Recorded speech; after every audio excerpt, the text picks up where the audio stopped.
Now, today's National Dementia Carers Day, recognising the challenges faced on a daily basis by the incredible people caring for those living with dementia. And our next guest knows what a huge toll this can take. 10 years ago, Graeme Sutherland's life changed forever when his mum, Linda, was diagnosed with the early onset of Alzheimer's disease at just 59, so young. Well, Graeme has since helped countless others by sharing his experience of caring for his mum on social media. She was diagnosed just before she was 60 with late-stage Alzheimer's, but it was early onset. My mum doesn't know who we are most of the time. What about this? In the past 3 years, that she's declined a lot more. Now she's wheelchair-bound, can hardly say any words, and requires assistance eating and drinking it most of the times. How are you doing? We sing some songs. Have a good time? Yes. That was a clear stop we had to speak. Right, let's get singing, right? It is going to get worse. She'll stop being able to eat and swallow at one point, and she'll stop speaking completely, which is very difficult to think about. Life can change very quickly, so make the most of it. Oh, Graeme Sutherland joins us now. Graeme, thank you for joining us this morning. They're extraordinary videos to watch. If you haven't watched, I'd urge you, I'm sure Kat will, to find Graeme's TikToks to get an amazingly honest, searingly honest insight into what it is to have to care for somebody who has suddenly got such a cruel condition. What made you want to start recording them and sharing them? It happened by accident. So during lockdown, like most people, I was doing stupid videos on TikTok, but then I just happened to video my mum one of the days, asking if she knew who my dad was, and she remembered his name, and I just uploaded that and had a huge reaction from it and thought there's something here. Because of the age of her, a lot of people were quite shocked that she actually had Alzheimer's, so I thought this could actually help a lot. There's a bit of a myth, isn't there, that Alzheimer's dementia only affects older people, and she just certainly wasn't old at the time. Definitely not. When did your mum first start showing signs? So she was 59 when she was diagnosed, but my dad passed away a couple of years prior, quite suddenly, with a brain tumour. OK. So she was diagnosed with depression, which we thought was normal. And how long was that before she was 59? What age was she at the time? When my dad passed away? Yeah. About 57, 56, 57. Wow, that's so young, So those couple of years, she had depression, and it wasn't getting any better. Right. And we were questioning what's actually going on here. And her personality started changing. She was quieter, she was losing a lot of weight, but they are signs of depression. So it wasn't until I took her to London to the Harry Potter studios. She started spraying deodorant in her shoes and was crying, trying to take a picture on a camera, didn't know how to press a button and didn't know how to put a seatbelt on.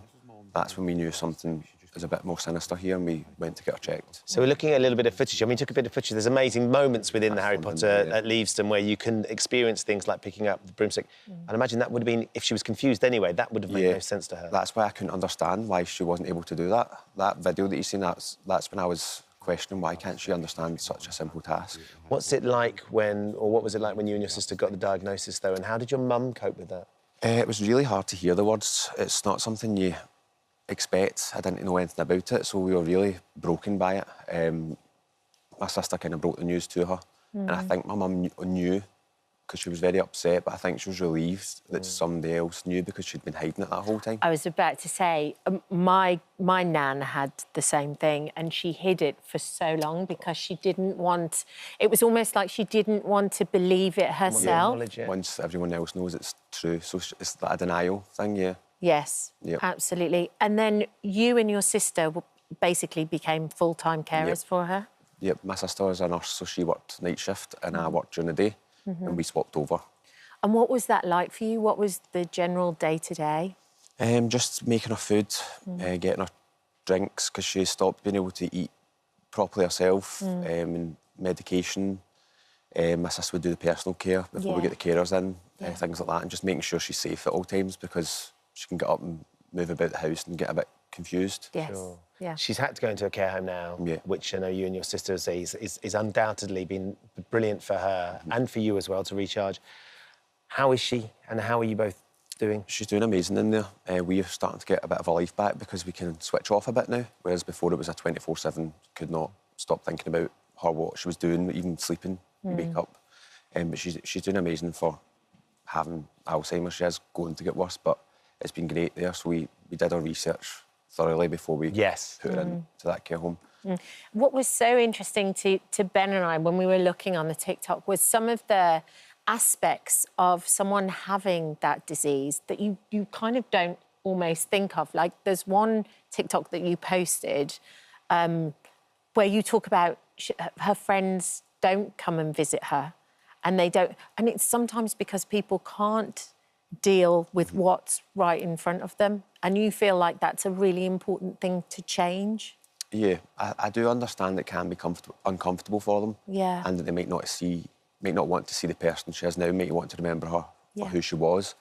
But it would mean a lot to her and to us if more people visited. But I guess it's just their way of dealing with it as well. Yeah. So what would be your advice, though, Graeme, because you and your sister are living this, for anybody out there who may be sort of going through something similar or nervous about the scenario that they find themselves in with somebody in the family who has Alzheimer's or early onset? I would definitely do your research, because Alzheimer's is quite complex and there's lots of different types of dementia you can get. And definitely make memories. That's the best thing to do. What I've been doing, I've been making so many memories with her. Because there is a happy time in it, even though it's very sad, you can make happy times. And power of attorney is something to get straight away, because that can be very difficult further down the line. Well, look, thank you for joining us today. The TikToks are extraordinary. It's incredibly honest and generous of you to share that journey and offer comfort to lots of people, I'm sure, that are going through a similar thing. For sure, they'll so much comfort from it. Thank you. Thank you very much. Thank you for being here. Hello. Thank you for visiting our This Morning YouTube channel. We upload tons of new content every single day. So hit the subscribe button, like all the videos, and don't miss out. We'll see you in the morning.